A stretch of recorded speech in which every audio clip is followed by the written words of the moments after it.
สบายดีท่านผู้ชมที่เคารพต่อไปเชิญทานรับชมข่าวจากสถานีโทรภาพแขวงเซกองเลขาภาคแขวงเซกองเน้นหลายด้านต่อเวียกงานการศึกษาในโอกาสที่ทานบุญหลายบุติเลขาคณะบริหารงานภาคแขวงเข้าร่วมพิธีเฉลิมฉลองวันครูแห่งชาติครบรอบ31 ปีวันที่6ตุลา2565นี้ในวันที่7ตุลา1994หาวันที่7ตุลา2025ที่สโมสรเมืองละม่ามท่านก็ได้มีคำเห็นโอล่มต่อผู้บริหารการศึกษาแขวงเซกองซึ่งท่านได้มีคำเห็นเน้นหลายด้านต่อเวียกงานศึกษาธิการและกีฬาท่านบุญหลายบุติเลขาคณะบริหารงานภาคแขวงเซกองเน้นว่าผู้บริหารการศึกษาตัวแขวงเซกองให้สืบต่อเอาใจใส่ศึกษาอบรมการเมืองแนวคิดให้แก่พนักงานครูอาจารย์นักเรียนนักศึกษา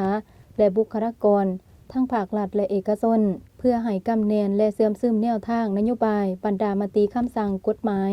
และระเบียบการต่างๆของภาครัฐที่ได้วางออกในแต่ละระยะเป็นเจ้าการพันขยายมติกองประชุมใหญ่ครั้งที่11ขององค์คณะภาคแขวงให้เป็นรูปธรรมโดยเฉพาะแผนงานที่4ในการพัฒนาทรัพยากรมนุษย์โดยสร้างคนแขวงเซกองให้มีความรู้ความสามารถมีคุณสมบัติศีลธรรมปฏิบัติมีอริยธรรมสูงส่งมีสุขภาพแข็งแรงและมีฝีมือแห่งงานเพื่อเป็นกำลังแห้งหับห้องให้แก่การพัฒนาให้สืบต่อค้นคว้าปรับปรุงการเรียนการสอนให้สอดคล้องและทันกับสภาพการแผนพัฒนาเศรษฐกิจสังคมของศาสตร์และของแขวงพร้อมกันนั้นก็ต้องเอาใจใส่ต่อการปฏิบัตินโยบายต่างๆต่อครูอาจารย์ให้ดีขึ้นเพื่อเป็นขวัญและกำลังใจให้แก่เขาเจ้า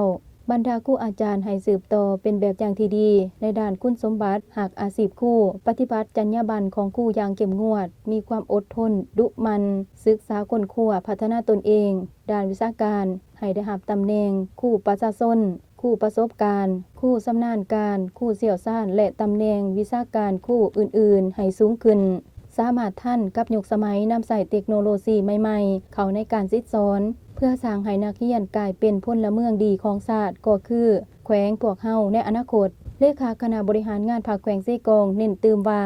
นอกนี้องค์การปกครองทุกขั้นและทุกภาคส่วนให้ถือเอาเวียกงานการศึกษาและกีฬาเป็นเวียกงานบุริมสิทธิ์สร้างเงื่อนไขอำนวยความสะดวกให้แก่โรงเรียนและครูอาจารย์ตามความสามารถตัวจริง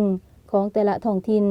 เคียงคู่กันนี้ผู้ปกครองและชุมชนต้องเพิ่มทวีการร่วมมือกับโรงเรียนและครูอาจารย์ในการศึกษาอบรมลูกหลานเพื่อหลีกเลี่ยงปรากฏการณ์ย่อท้อต่างๆในฐานแถวเวียกงานการศึกษาให้หมดไปเทื่อละก้าว